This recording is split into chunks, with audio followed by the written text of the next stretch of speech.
ছেলেদের জন্য লাল কাপড় এবং হলুদ কাপড় পরা নাকি হারাম, এটা কি কারণে জানতে চাই শাইখ। মসজিদের কাজের জন্য টাকা উঠানো হয়, অনেক লোক আছে যারা সুদ ঘুষ খায়। আমরা ওয়াজে শুনেছি কাবা ঘরে কিছু অংশ বাকি ছিল, হারাম টাকা নেওয়া হতো না সেজন্য। তাহলে মসজিদের জন্য টাকা উঠানোর সময় কেন বলে না যাদের হারাম ইনকাম তাদের টাকা নেওয়া হবে না?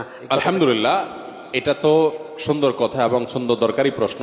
আজকাল মসজিদ মাদ্রাসা বলেন আর ওয়াজ মাহফিল বলেন আর যাই বলেন, আমরা চাই সেটা চাকচিক্যময় হোক, টাকা হালাল হোক বা হারাম হোক, সেটা নিয়ে আমাদের তেমন কোনো মাথা ব্যথা থাকে না। প্রশ্নকর্তা যেটা বলেছেন সঠিক তথ্য। আপনারা যারা মক্কা গিয়েছেন তারা দেখেছেন, যারা অনলাইনে বা ভিডিওতে দেখেছেন তারাও জানেন যে কালো গিলাফে মোড়ানো কাবা ঘর বাইতুল্লাহ, এই মসজিদ, এটার এক পাশে বুক পরিমাণ ওয়াল উঁচু করে রাউন্ড করা আছে।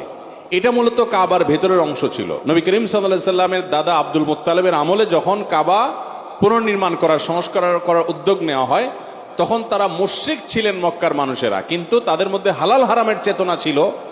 তারপরও তারা হালাল হারামের চেতনা থাকার কারণে ঘোষণা দিয়েছেন যে হারাম টাকা মক্কায় কাদের কাদের ইনকাম আছে এলাকার তো সবাই জানে, সেগুলো আমরা আল্লাহর ঘরে নেব না, আল্লাহর ঘরে শুধু হালাল টাকা নেব। তো হালাল টাকা তো সবসময় কমই থাকে, তো টাকা কম উঠছে, যার কারণে তারা এই ঘরটাকে, আল্লাহর ঘরটাকে পুরোটাকে বিল্ডিং বানাতে পারেন না। যেটাকে পার্সেন্ট করছেন টাকার অভাবে, অর্থের অভাবে, বাকিটাকে ওয়াল দিয়ে উঁচু করে রাউন্ড দিয়ে রেখেছেন। আজও পর্যন্ত সেটা সেভাবেই রেখে দেওয়া আছে।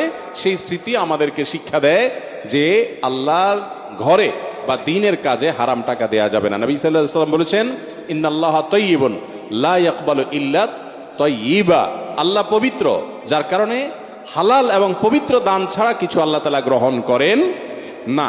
এই জন্য ভাইরা আমার, হারাম টাকা এটা দান করলে সওয়াব হবে না। আমাদের দেশে বেশিরভাগ মানুষ মনে করে আরে পয়সা করে কামায় নেই, এরপরে একটা সময় এসে দান দক্ষিণা করিডোরে হাজী সাহেব গাজী সাহেব সেজে যাব। মানুষের চোখে দুলা দিতে পারবে না। আল্লাহ তাআলা আপনার ব্যাকগ্রাউন্ড জানে না।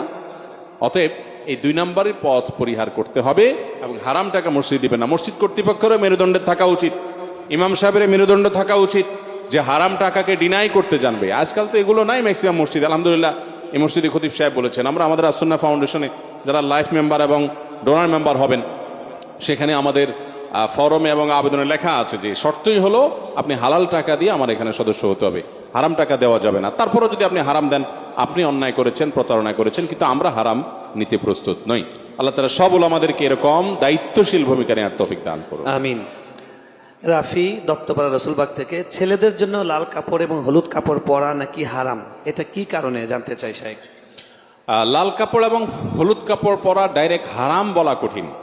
বিভিন্ন